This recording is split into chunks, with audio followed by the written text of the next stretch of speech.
Hi, everyone. Thanks for joining us.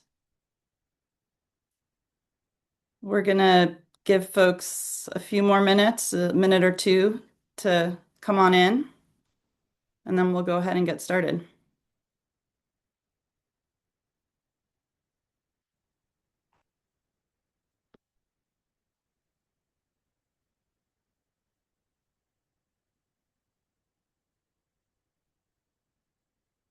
It's great to see so many people here, so many people interested in youth sports.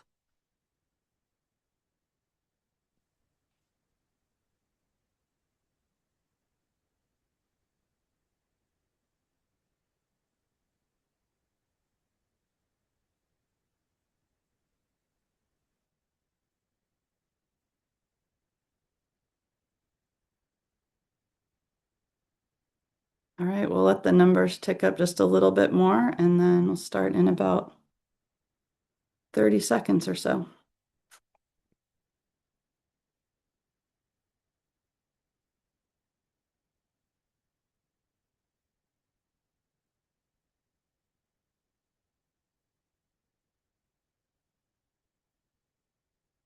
All right.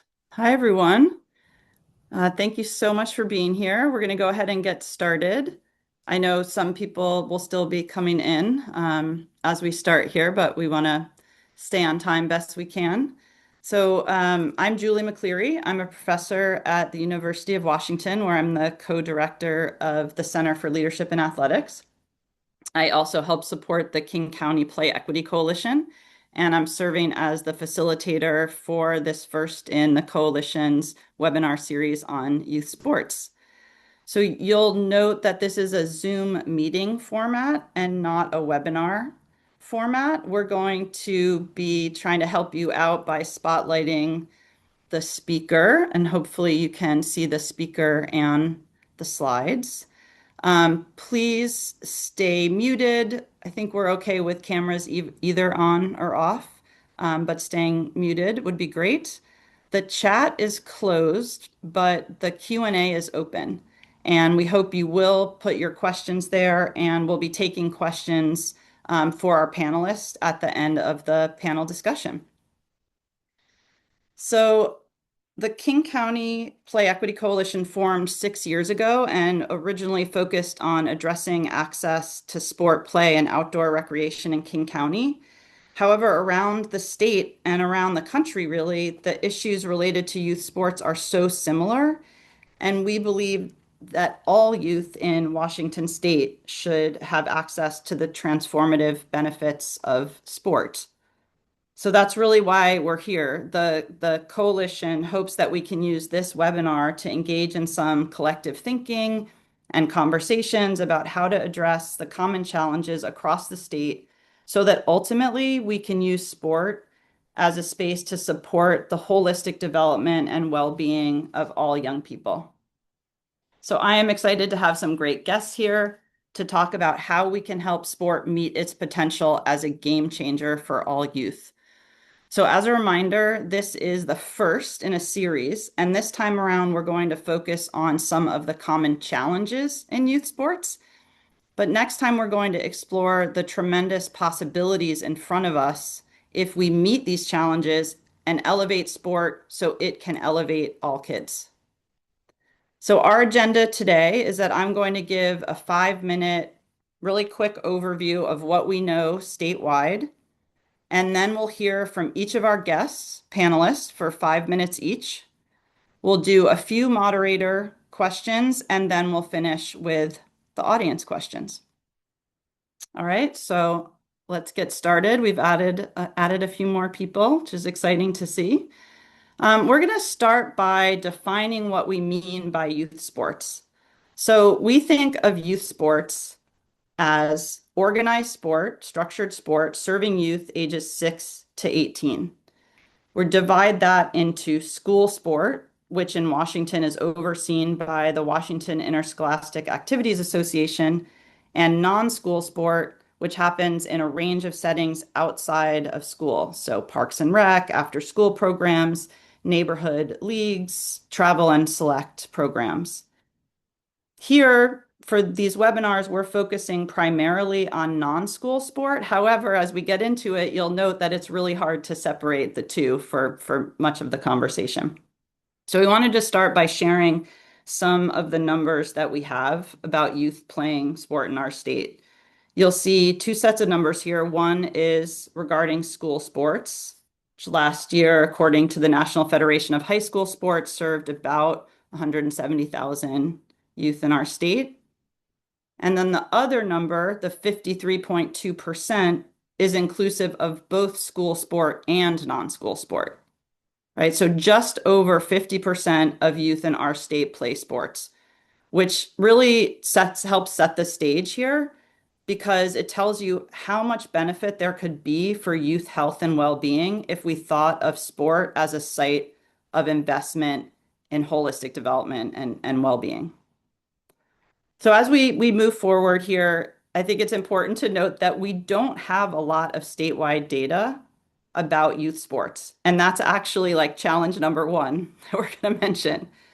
So the data that I'm going to be pulling is going to be some from national data and some from regional data. So for example, our state's Healthy Youth Survey, which goes out to 6th, 8th, 10th, and 12th graders every 2 years, has questions about physical activity, but not sports participation. Right. So for this next segment, I've pulled from a few sources that we do have. Two are landscape analyses of youth sport and physical activity access done in Pierce County and King County. You see those there, the state of plays. And then the other is a statewide report that was led by a statewide task force in 2022, which is about access to physical activity, but it has quite a bit about sport in it. So I'm just going to highlight three takeaways that are common across these reports that just give us a big picture overview of what's happening in the state. So first, statewide, many youth and families lack access to places to play sports.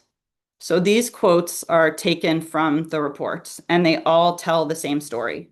They speak of limited places to play, and then lack of turf and lit fields, so that even when a field is available, it might be underwater or dark, so it's not usable much of the year. The chart you see there is from the Physical Activity Task Force report, and it details the number of different types of sports fields available across the state. But you'll also see in the circle, it shows that the majority of these fields are grass and unlit. So the second challenge is the cost of sports. Not a surprise to any of us, but a national study showed that over the last 5 years, costs have risen really dramatically to an average of about $1,400 per child annually. This is mostly reflective of the exorbitant costs of travel and select sports, as there are many sports that have lower costs than that. But on average, this is what families are spending per child. And as you can see, this causes challenges with access for less affluent families. You'll see the information from Pierce and King County on the left, and then you can see the national data in income disparity in participation and access to sport on the right. Right. The reports, the Pierce and King County reports, go into more detail about other types of disparities, for example, for youth with disabilities and youth from immigrant families as well. So access is definitely a challenge in our state. Lastly, another common challenge across all of these reports is an overemphasis on winning and competition at younger and younger ages. This is also called sometimes like adultification of youth sports, or recently I heard the term premature professionalization. And kids are telling us that what they want from sports is to have fun and to be with their friends. However, we adults have structured sports to focus on tournaments, competition, winning, and adult model instead of focusing on fun. Even though only 5% of youth will go on to play sport in college or beyond, we've created a structure that caters to that narrow group instead of positioning sport as a place for movement, skill building, health, and well-being for all kids. So those are the three takeaways that we have common across those reports, and I think from sort of anecdotal experiences of people across the state as well. And now I'm going to turn to our panelists to talk to us more about these trends and the others that they're seeing from their particular and unique vantage points. So first up, we have Dr. Arisa Wilson, also known as Dr. Reese, which is what I am going to call her. She's a former pro and collegiate basketball player, college basketball coach, and professor who's now the CEO of UIsh, where she coaches players, coaches, and others on mindset, mental training, and leadership development. Thanks for being here, Dr. Reese. Take it away. Well, thank you, Julie, so much for setting that stage because it really allows me to go into this with casting a vision, but also rooting us in the reality. And the unfortunate piece about this is that what we feel in sports culture is what we feel in the culture. And the way that I like to break this down is we put an overemphasis on performance versus the person. And when we put an overemphasis on performance, which is winning and accolades and status and all of that, it prevents us as coaches and parents and spectators it prevents us from being able to create a holistic identity development culture. And the reason why that isn't happening in sports is because it's not happening in society. And people who are coaches and parents and players were once kids before. And so if we've all grown up in a society that has praised us for our performance, when we go to job, we get raises for our performance. Our culture is surrounded by the better you do, the more you get, the more status you have, the better leader you're perceived to be. And so that comes into how we do sports, unfortunately. Again, it's the overemphasis on winning. And what that does, like I said, is that impacts our holistic identity development. And so, what I like to talk about and teach is how do we break down the understanding between self confidence and craft confidence. And the reason why, as a confidence coach, I'm a purpose and confidence scientist, but the reason why I break it down this way is so that we can understand if we can pour into and invest in the self, the human, the person that is on our team, that is in our program, that is in our family, it's in our village, their performance will increase. Their buy-in to your program will increase. Their accolades and all the things that you actually want to have will increase. But what happens is if we put an overemphasis on their craft, which is their performance, which is their skills, which is their gifts, all the things that they have the ability to do, which is focused on winning and drives the competitor in them, they end up developing something called identity foreclosure. And identity foreclosure, when it comes to being a student athlete, means my identity is caught up in my outcomes. Let me say that again. Identity foreclosure is something that happens for youth and young adults when they get caught up in seeing who they are is attached to how they perform. Who they are is attached to their outcomes. So imagine even this little kid right here in the picture, his coach only gives him high fives when he hits the ball. When he doesn't hit the ball, he doesn't seem like he has value. And because the cultures that have been created within not only against society, but in sports, overemphasizes how we perform, it can then tell us I'm only worthy when I do well. I'm only worthy when I perform well. My value is attached to how good I do. My status and my worth is only attached to, again, how I perform. And so identity foreclosure says, I am athlete. I am this thing. And what happens when we get to the collegiate level and beyond is that when folks stop playing their sport, they have to ask themselves the question, well, who am I without my sport? So if we're talking about youth sports, what we need to do as coaches and parents and spectators is we need to create cultures that allow us to pour into the person and the performance. Because don't get it twisted. I love to win. I want to win. I want us to be our best. I want our skills to thrive and I want everybody to win championships. But at the cost of what is what we need to ask ourselves. And I don't think that coaches are necessarily to blame because they are also a part of this. I've been a coach who has gone 1 in 25, and that definitely hurts my self-confidence. But I have to remember that my identity is not caught up into that. The identity of the players that I coach is not caught up into their performance. And that's because we've created an environment that allows us to pour into both pieces. So as coaches, what we need to do is we need to make sure that we're creating environments that allow coaches to pour into the person and into their performance. And that's what's going to create the holistic development. And so this is going to go into coaches training. And so I would advise and direct coaches, athletic directors, all the people to say, okay, what can we do to make sure our coaches have the right mindsets, habits, and skills that can create a culture and environment that pours into their players and pours into their performance. Thank you, Julie. Thanks so much. I know we're only getting just snippets from these really excellent panelists who have so much to teach us, but that's a great starting point. And I think that dovetails nicely into what we're going to hear from Dr. Monique Burton, who is a sports medicine pediatrician at Seattle Children's.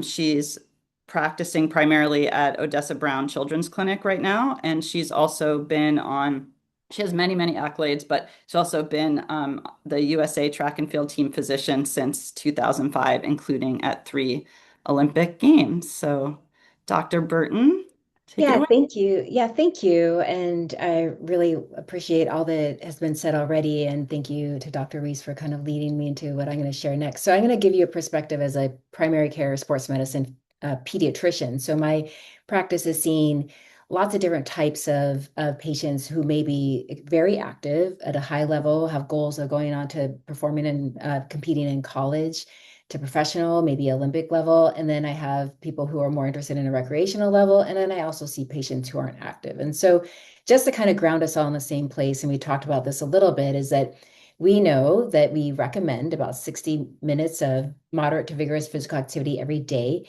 And that there's so many benefits from that. And we want all of our kids to have that. So we know that there's improvement in like muscular fitness, cardiovascular fitness, there's better bone strength and brain health. And also, certainly, we know those mental health benefits as well. And so there's better mood, less anxiety. Teachers notice that kids are more on task and they're able to perform all their skills and have better attendance. And then we know sport does really great things for our young people in teamwork building skills and confidence, self-esteem, and just being able to accomplish things later in their life. Um, we also like know this term physical literacy, and I'll just kind of share that definition so that we're all on the same page there. And that's the motivation and confidence, physical competence and knowledge and understanding to engage in physical activity for life. So I would say as a primary care sports medicine pediatrician, I want all of my patients to be able to be active for life. But I'm going to share with you really what we're talking about today, which is this very high level elite athlete and the specialization and the pressures from that. And so in my clinic, what I see when I see an elite athlete, somebody who's training lots of hours, has those goals to go on and compete at high levels, whatever that may be for them, is that about I'm seeing a lot of what I call overuse injuries. And we know that about in of the injuries that our athletes are experiencing, over 50% are overuse injuries. And to me, that is an opportunity as well as a time to ask why. And so, of course, we're going to do all that we can to be able to diagnose a problem, provide rehab, understand like what their muscular, their imbalances are and strength and flexibility. But the other part of that for me to really understand is like, why is this happening? What is happening in their environment, but that may be contributing to their injury? And that really comes down to some of the things that we've already mentioned before is that many kids now are very highly specialized, and we actually call it early specialization. And that is that before the age of like adolescence and puberty, kids are choosing a single sport, they're focusing on that. And what happens is that those repetitive stresses on the same body parts over and over again are leading to injury. And I really look at it that as like, well, what can we do about that? Some of it is like person dependent, and we're going to get them into physical therapy and address those things. But what are the other things that are going on, and what is the concern here?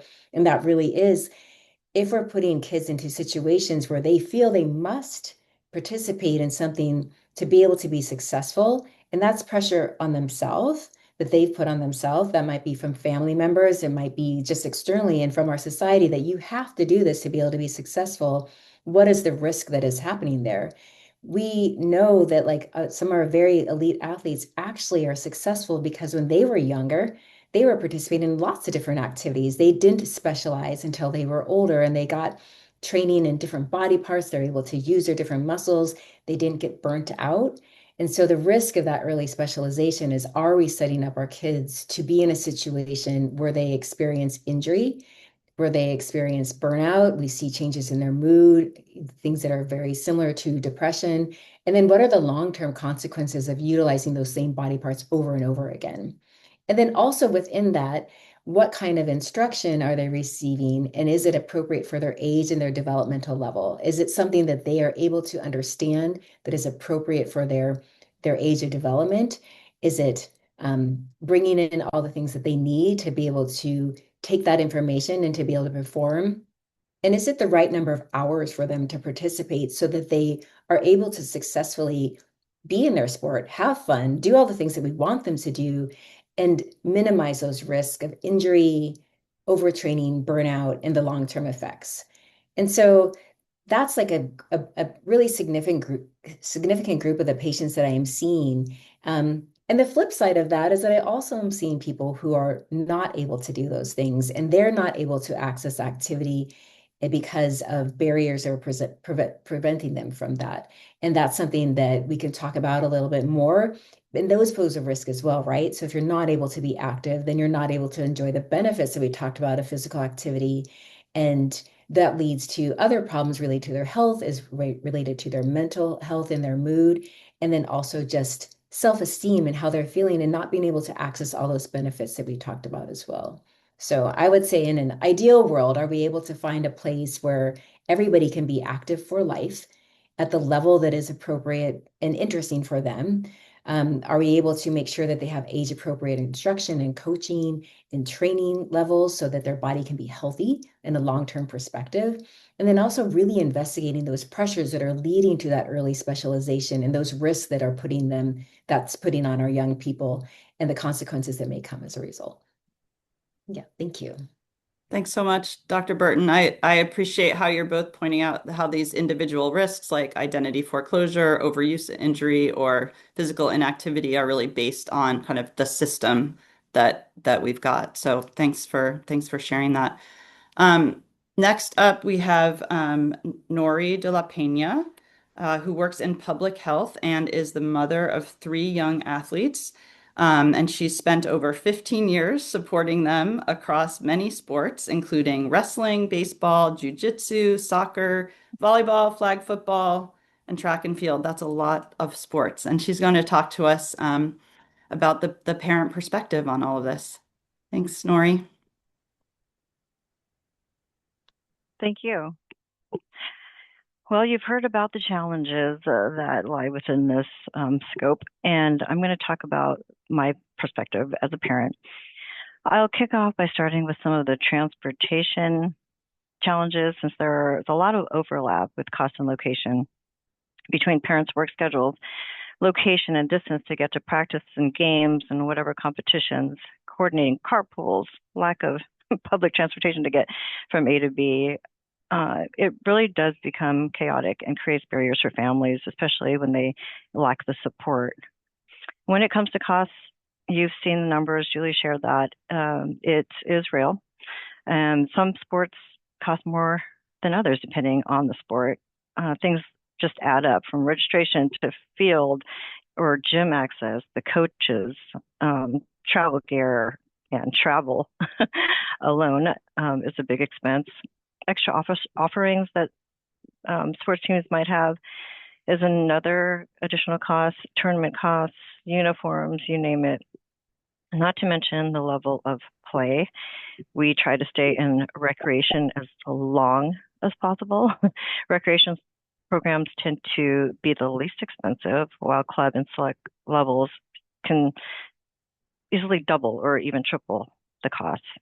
There's also the expenses in food and gas, volunteering your time, and other indirect costs. So lots of that. So how did we make it work? We really leaned on family and friends, especially for the juggling and transportation. We also had the help of other families for transportation. And that's honestly one of the biggest reasons I love giving back now with my kids and their friends and their teammates, helping with rides whenever I can, because I remember being that parent scrambling to make it to practices on time. And I remember being that kid who had to hitch rides with teammates. So I know what that's like.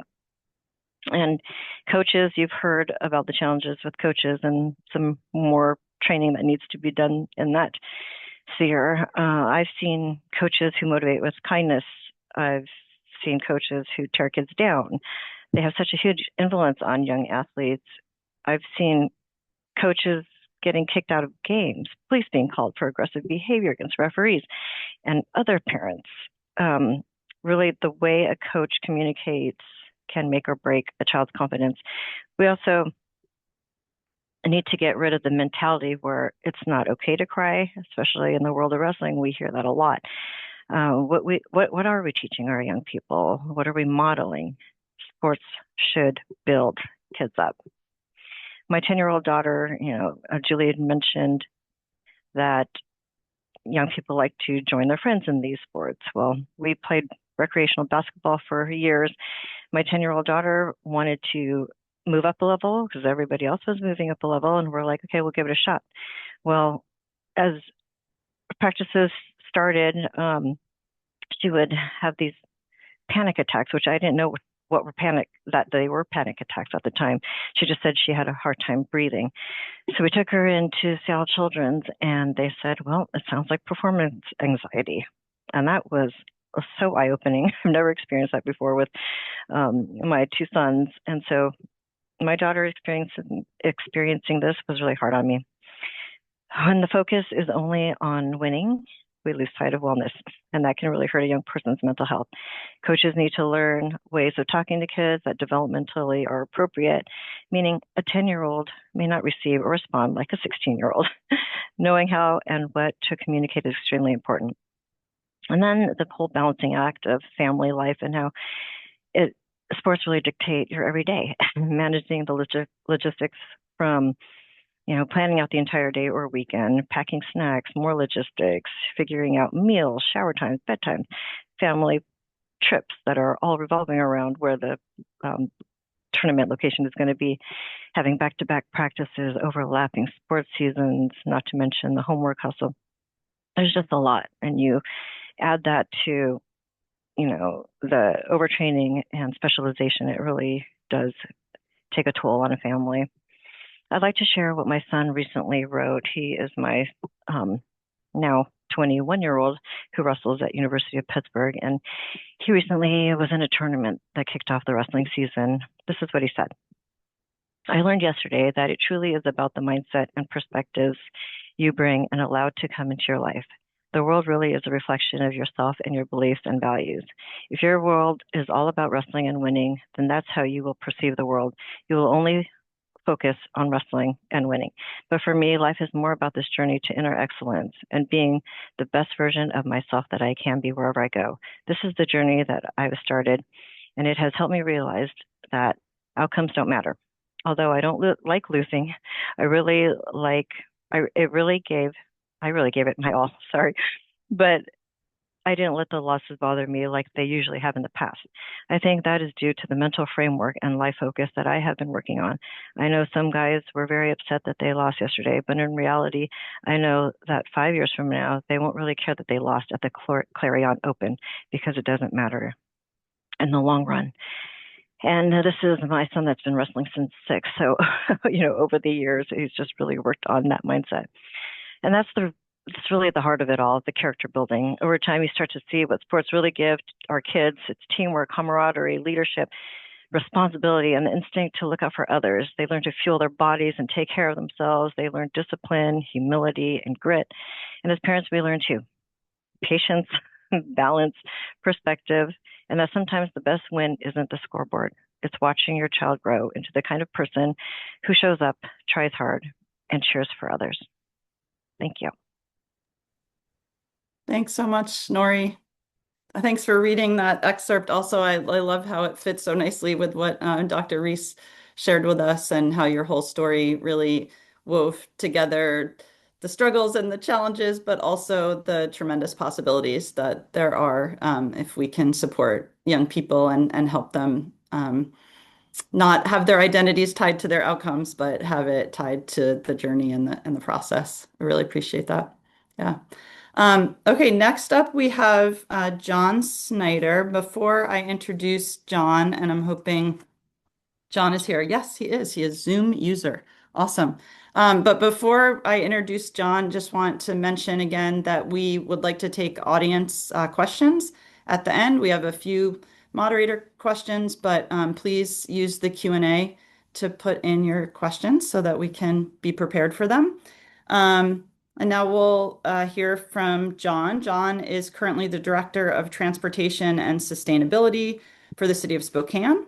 Before that, he served as Senior Policy Advisor to Governor Jay Inslee, working on outdoor recreation, economic development, active transportation, traffic safety, outdoor education, and land use. Just a few, just had a few responsibilities there, John. Thanks for being here.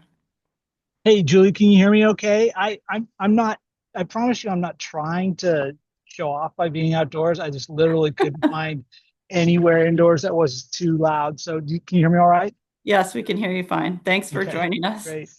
Great to be here and great to hear some of the other discussions of this topic. This is something that I've been involved with for a long time, specifically thinking about how we publicly fund fields and recreation facilities for youth. When I was on the city council in Spokane, helped work on passing parks measures. And then at working in the governor's office about 10 years ago, one of my big introductions to the complications of this policy issue was when I was reached out to by a farm worker organizer in Washington State who was having a problem with the field reservation fees in a small town that will go unnamed right now for the Latino immigrants soccer leagues. The small town, which like a lot of small towns are really fiscally constrained in how they can fund their recreation, was trying to get almost 100% cost recovery on their field rental fees. And they were continuing to raise them, and they were so exorbitant that they were pricing out many of these Latino soccer games that had to raise money on a per game basis just to be able to use these fields. And it kind of opened the door to me on how this issue of field access is so challenging. When one of the programs that I worked on the most at the governor's office was WWRP, the Washington Wildlife and Recreation Program. And a lot of folks will be familiar with that. That's one of the main ways that the state of Washington supports local governments in parks and recreation funding. And if you have any familiarity with it at all, you know that the local parks category of that grant funding is way overprescribed by millions and millions of dollars every 2 years when it comes up for grant opportunities. It's by far the most popular part of that program, and the need out there is really illustrated by that. And it requires an increasing amount of creativity to make sure that we have these facilities in the right places so that the most amount of kids can have access to them. In Spokane, we have a really good park system. We have an interesting situation where our city charter mandates 8% of the general fund budget go to parks, which has been kind of a over 100-year statement of values and how much we value parks and recreation. But there's lots of challenges too. One of the other things I worked with Julie on at the state was trying to figure out how do we get best practices and create more incentives for schools and parks and recs organizations and local government to partner with each other. It's kind of another thing that came up in the governor's office is there's a lot of examples out there where those two types of organizations, which, as you know, have completely different governance and don't have in Washington State the way we do parks and rec funding and the way we do school district governance, they don't necessarily have any natural connections forcing them to cooperate, and a lot of times they don't. I think the gold standard for years on this has been Metro Parks Tacoma. They've had a really good partnership with Tacoma Public Schools. and create a lot of ability to use school facilities in after hours in ways that we haven't seen in some other cities. They've won national awards for it. So Julian and I both looked at them as a best practice model. They also, like some, unlike some city parks and rec organizations, they haven't moved away from the community center model and the community center facility. And in fact, they've really kind of maximized it to try to get the most amount of community benefit out of it. And doing collaborations with the school system, such as co-location or land swaps in order to get the most out of their community centers. I don't point you to a recent example in Spokane. So I don't know how many folks are real following the school funding cycles, but you may know that in Washington State, it takes 60% of the electorate to pass a school bond. In the last few years, that has become a higher bar. It's really important because when you get a school bond passed, you don't just get that local money, you get a state contribution. So those school districts that aren't able to pass their school bonds are kind of a double whammy. They may be losing their local money, and they're also losing their opportunity to get a nice state match for that. So in the last few years, we have seen some more organized opposition to school bonds. In 2023, Spokane Public Schools District 81 ran a school bond and had, for the first time in decades, organized opposition to it, and that school bond failed. So in picking up the pieces and deciding how to go forward, they had a discussion with Spokane Parks and Recreation, who were also looking at doing a levy measure, and also looking at a challenging electoral environment, wondering, how can we best position our measure to pass? And they decided to join forces. Look at all the areas of overlap that were already happening, because they already had some good collaboration, and decided to figure out how, if they ran both the measures at the same time, a school bond and a parks levy, they could supersize the effort with overlap and collaboration. I think the best example of this was a opportunity to collaborate on an indoor swimming facility. Another thing I worked on at the state was indoor and outdoor swimming facilities. Oh man, these are the hardest type of facilities to fund and operate, as a lot of people will realize. During my 9 years at the state, we had no less than 4 bills to try to make it easier to operate these facilities. So the area of collaboration was the local community college had a pool that had been mothballed because they didn't need it anymore. Parks and schools figured out if they could both put in money, 1, to help upgrade this pool, 2, to help operate it, they could use it for both school purposes and general parks and rec purposes. This is probably, and this is an example of several facilities like this, but this was the most high profile one that they found that matching their resources and their efforts and collaborating would really enable them to deliver more for the public.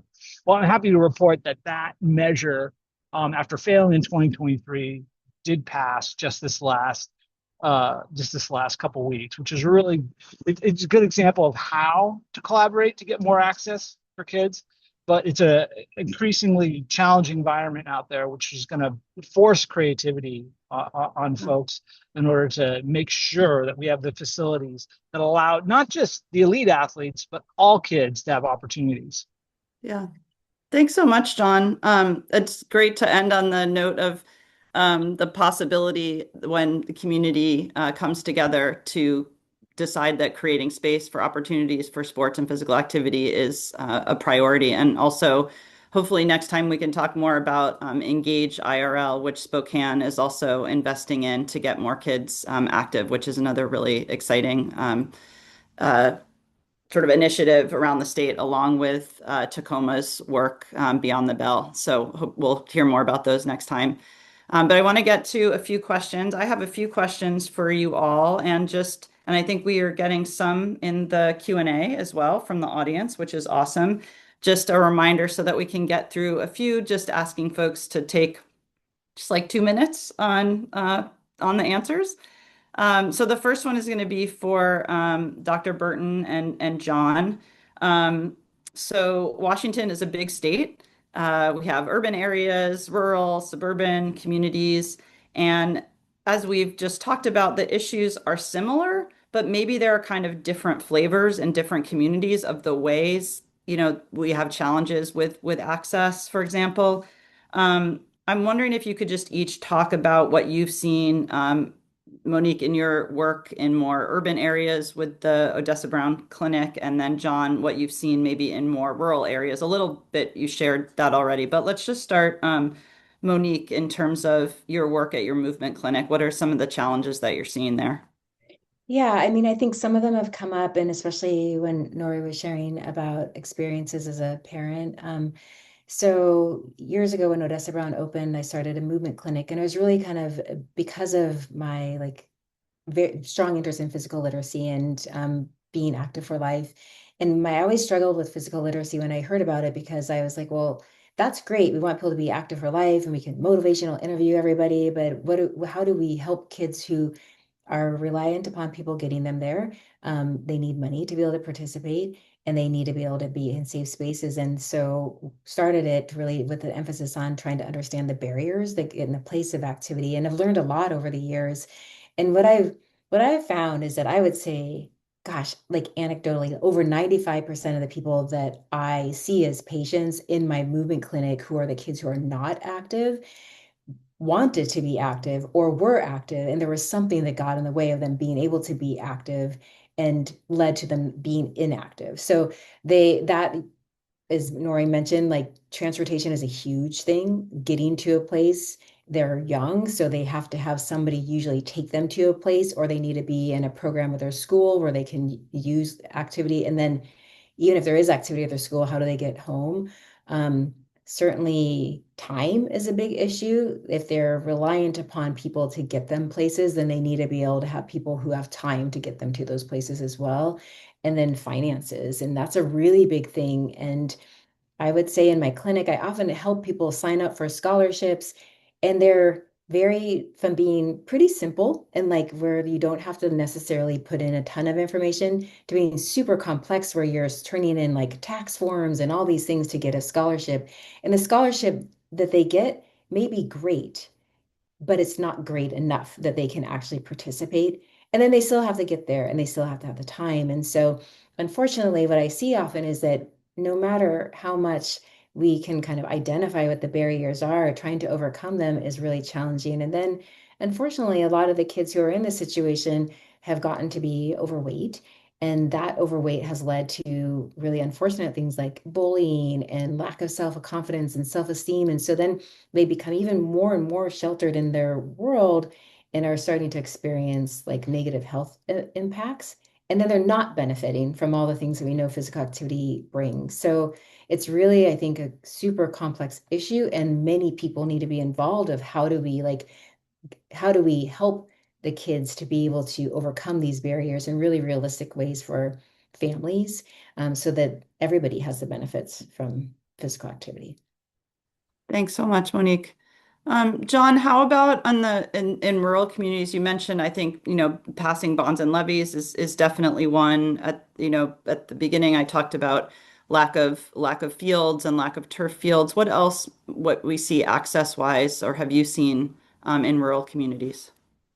So I see some challenges, right? So rural communities are less likely to have access to full-time grant writers that help them pursue some of the funding sources that really help. They will also have less tax base to draw on, harder time meeting some of the match requirements for different programs. But having said that, those aren't insurmountable options. So, I'll look at the Palouse as an example. You have St. John's, you have Colfax, all these little towns on the Palouse have all formed their own parks districts and that have been successful. And I've monitored them for years. They regularly pass most of their levies. So it's a good example that you can do that in small towns. Sometimes it's just on a single facility that they're doing this for.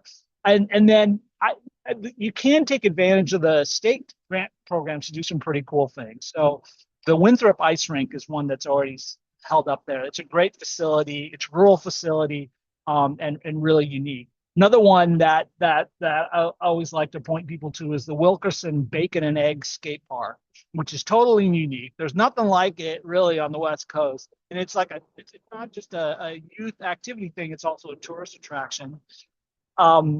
Another good example would be the Republic Skate Park in Ferry County. But see, in these types of situations, you often need a really dynamic champion who's willing to put in a lot of time and effort, volunteer work to really be the force behind a project like that. And that's a lot of work, that's a lot of effort, but fortunately, we do have some good programs at the state, WWRP, for the folks that are willing to put in the work and kind of understand the process, and you can see some good results. Great. Thanks so much. Okay, we have another question. I think we'll do Dr. Burton, Dr. Reese, and Nori for this one. So these challenges are not new, right? We've all been doing this for a while. We've had people ringing the alarm on growing disparities, increased cost, hyper competitiveness for years. And I just saw a post on LinkedIn just right before this that said, why do we keep asking the same questions and never having any answers in youth sports? And I find myself kind of having that, that same question, which is like, during COVID, we were clamoring for a reset, and that reset just hasn't come. And in fact, the industry has gotten bigger. There's private equity investment in youth sports. Access disparities are increasing. Like, what is making this so challenging, do you think? What is getting in the way of really focusing on youth sports as a place that has safe, high quality, and accessible programming for all kids who want it? That's a big question. So I'm going to start with Dr. Reese to answer that one for us.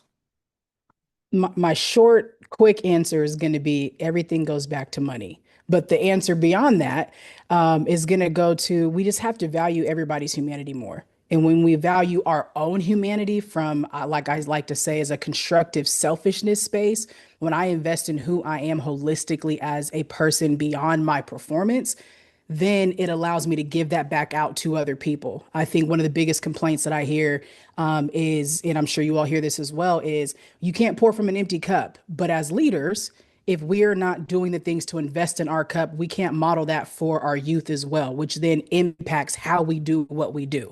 And so, yes, money would be a tangible way to fix the thing. But if us as adults, we're not investing in our self-esteem, we're not investing in our self-efficacy, we're not leveraging our resilience, we're not building up our self-confidence, we're literally modeling something and trying to teach opposite of what we're doing for ourselves. And so that ends up going into how we craft our environments, which ends up influencing the culture that's in that. So then all of our youth, they're literally getting the short end of the stick of the lack of the investments that adults are giving themselves.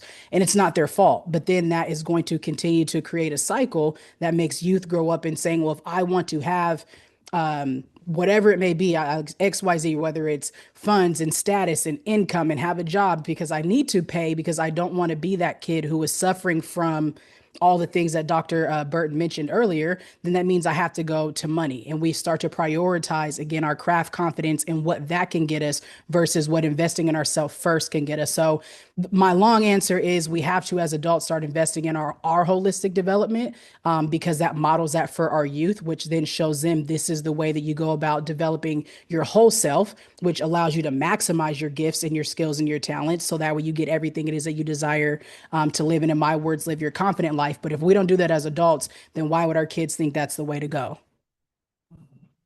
Thank you. There's so much about a modeling to be learned by the adult, by the adults in the youth sports space and trying to shift our own egos away from winning and competition and the wrong kind of confidence. And I think that will go a long way to help kids. Dr. Burton, how about you? And Nori, I know I didn't prep you for this question, so you're going to get like this extra little bit of time to think about your answer to this one. Dr. Burton. Yeah, I mean, gosh, kind of like echoing off Dr. Reese. I mean, I think that like with COVID, there was this like pause in everything, and people actually during that time were like, how are we going to do sports? What are we going to do? We can't get behind. And I think as a result, an interesting thing happened is that, well, I mean, an interesting thing happened. Part of it is that I think during that time, what kids craved was interaction. They craved being around each other. They wanted the socialization. They wanted to have fun. They wanted to play with their buddies. That's what we want them to do, is play with their buddies and have fun and be kids and also enjoy this activity that they're engaged in. And I think what happened afterwards is interesting because we already knew that prior to this, actually about 30% of kids who are in youth sports are already early specialized. That's a lot, actually. When I was growing up as a gymnast, I was like the only one who early specialized, and I was like kind of funny in that way. And since then, now every sport has the ability to specialize. But when you ask kids, and when I think about my own kids and the sports that they're in, the thing that they love about their sport is being around their friends.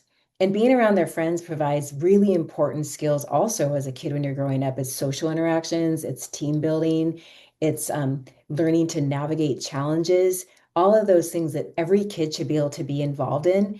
And instead, I think we've shifted to this like, oh no, now they really have to catch up. So now I need to get them into this training club and into this facility and like kind of more the pressure so that they're not behind when they're ready to go to college. And when in fact, like what I think really helps our kids be successful is being in a positive environment where the coaching is appropriate for their age, where they're able to interact with their friends and have fun. And that actually helps them to be successful and to reach their goals long term, as opposed to that ongoing pressure of like, we need to do more to get this result in the outcome. Yeah. Thanks so much. And Nori, just to set you up, I was a youth sport parent too. I had three boys, and I found myself in the midst of all this craziness, like asking myself why I was doing it and continuing to do it. So, why is it so hard for parents to sort of seek what they know is best for their kids in this environment? Any thoughts on that? Yeah, I actually excluded this piece out of my presentation because I didn't have enough time. But I'm echoing Dr. Burton and Dr. Reese and what they're saying about the modeling and the confidence. If you have that confidence, that's a foundation. It's a good foundation to have. But the questions that I often ask over these years is, if I'm pushing too much, am I not pushing enough? Like when injuries happen, parents deal with it differently. Like, are you really hurt or can you go on? And we wanted to make sure that they were healthy and that they were safe in continuing on. So we really did hold on strong to that, but you just get wrapped in to whatever is going on and what other families are doing. Like, oh, they're traveling here, they're traveling there. How are we going to keep up? And then all of a sudden you're like, well, let's find a way to make it happen. And parents will find a way to make it happen.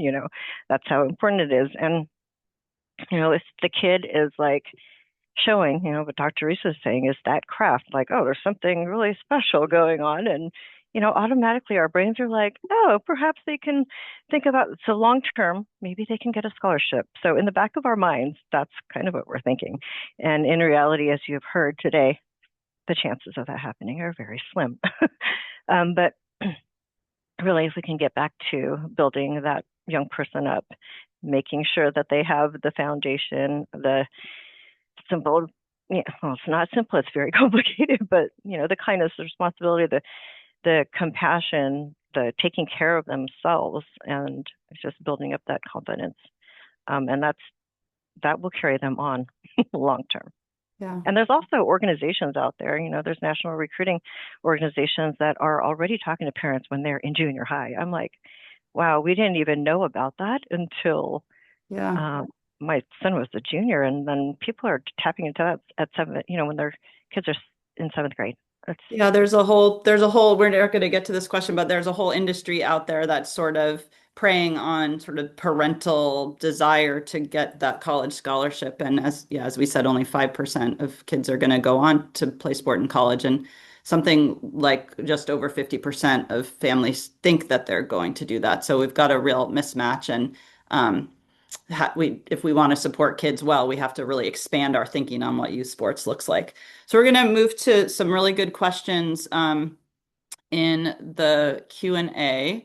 So one question for you, Monique, is about specialization, and and I've seen this as well. I think this is a really good point. Like, kids are specializing, like they're doing their sport. Let's say they're doing basketball in the winter and that's their main sport, but the sampling then involves, they might also be like doing training for baseball during that time and, maybe doing some other ultimate frisbee for fun with friends. So then we've got sampling, but we're actually really doing three sports at once. So do you see that? What's your take on that? How should we be thinking about rest, recovery, sort of a more holistic approach? Yeah, I see that actually all the time. And I think that is the kind of the way to feel like you're doing the right thing, right? So you have your kid is like doing a sport all year round, but they sprinkle in the other ones to make sure that they're doing it. And so in some ways, I actually don't have a problem with that if you have enough rest in there, right? So if you have a sport that is the one that you feel like I'm really compelled towards, I'm just going to say baseball, and you're going to do training kind of all year, but you're going to also play basketball, and something else. If you're during the season of the highlighted season, the like kind of extra one that you're adding in there, if that becomes the main focus and the other one can take a little bit of a back seat and you're still having at least a full day of rest and you're making choices about maybe some of the tournaments or games that you're going to play in, I think that is actually okay because then you are actually using different body parts. You're engaging with different friends who are involved in maybe and have different opinions and feelings. And so I think that that interaction is good.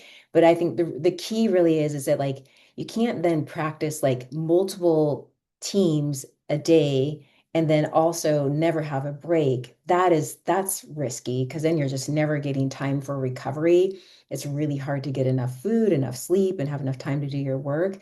So I think it's like, yes, maybe you can kind of do that, but if you let the like one that's not in season take a back seat and prioritize the one that is in season so that and then you're making sure there's enough rest in there. That is super common seeing that a lot. Yeah, and I think there's some recommendations out there that it's like not more hours per sports than kids are old. Like, Yeah. so if you're eight, they do 8 hours of sports a week. Does that seem right to you? Yeah, I mean, so whenever I say something like that, people are like, that's impossible. Like they practice that much in 2 days. And I think to me, really, it may be that it's not like really exactly their age because we know that this is challenging to do. But I think that you have to be really careful what's happening, right? So within that sport, like how much of that time is like really intense training and being able to like use those age rules as a guideline to be able to figure out what is appropriate for your kid is really helpful.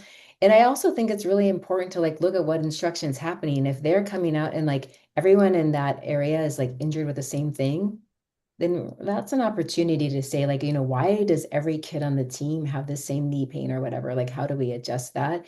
But yeah, like using that as a rough guideline, I think is a really helpful thing to be able to then build from there. Yeah, thank you. We'll do one more question. There's some really good questions there. There's a lot of questions about facilities. So, John, I think people are wondering what they can do in order to get more indoor facilities, kind of work on access to facilities for youth sports. Could you just give some examples of some state resources or talk about what you think people could do to really let folks in the policy space know that this is a big issue for people on the Yes. ground? All right. So the two biggest ways to get state support are one that I've already mentioned, which is WWRP, which is done through the RCO Recreation and Conservation Office. But the other biggest one is what we call member projects that go through the Department of Commerce. This is basically pet projects by legislators who each biennium have a capital budget in the billions, and there's a few hundred million there that just go for local, what we call local projects. I apologize for the airplane. And if you are able to get a coalition together, and especially if you get all three legislators in the district, a senator and two representatives, to support a project, you have a really good chance of getting that chosen as a local project. Now, these folks are pulled in a bunch of different directions, the legislators are, and they will always have multiple things that people are asking them for. But this is and these projects don't require a match either. So it's a tool that some people forget about. But in my time at the governor's office, I saw every year more and more parks and recreation and trail projects being funded as member request. And then the other thing is there's planning money available at the state too. Another big barrier to getting a project built is you need to have a good plan for it. Like RCO won't even accept an application if you don't have a parks plan, a recreation plan, either for your city or for your county. So there is some planning money available from RCO, but that's another thing that can be a little bit of a barrier. Yeah, thank you. I know the youth athletic facilities grant process is also through the Recreation and Conservation Office, which is another opportunity, right? Yes, and so this is also confusing. So youth athletic facilities is for outdoor recreation Outdoors, facilities, right. and that's through RCO. But the Department of Commerce has an indoor recreation facilities too. Great. Thank you. Okay, we are at time, and I just wanted to say thank you so much to our panelists. Really appreciate your expertise and insight. Thank you to everybody for being here. The next webinar, which is on the possibilities. So when we tackle all these challenges and we are able to invest in high quality, safe, accessible sports, what is that going to look like for our kiddos? We have some great panelists who are going to talk about that. Also, we talked about lack of data. We have a few things that you could help with. There's a national survey about youth sports that's out right now. We're going to put the link in the chat. You can share it with kids age 10 to 17. And then in 2026, the King County Play Equity Coalition is doing a Washington State parent survey to get a landscape analysis together for youth sports in Washington State. So let's keep the conversation going. We'll send you an exit ticket and resources via email after this, and we hope to see you at the next one. We'll also stay on if there are other questions and people want to interact. So thank you all so much. Bye.